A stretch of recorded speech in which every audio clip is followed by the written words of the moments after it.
মা, আজকে আমি দুধ খাবো না। আজকে অন্যরা তো ম্যাগি বানাবে।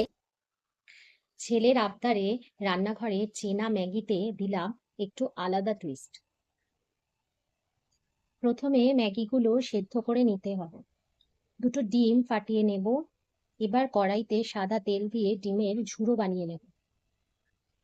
সামান্য বাটার দিয়ে রসুন কুচি আর চিলি ফ্লেক্স দিয়ে একটু নেড়ে নিয়ে ম্যাগিটা দিয়ে দেব।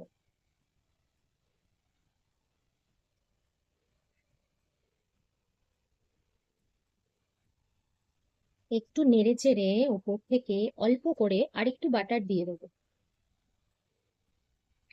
ম্যাগি মশলা দিয়ে ডিমের ঝুড়ো দিয়ে ভালোভাবে মিশিয়ে নেব।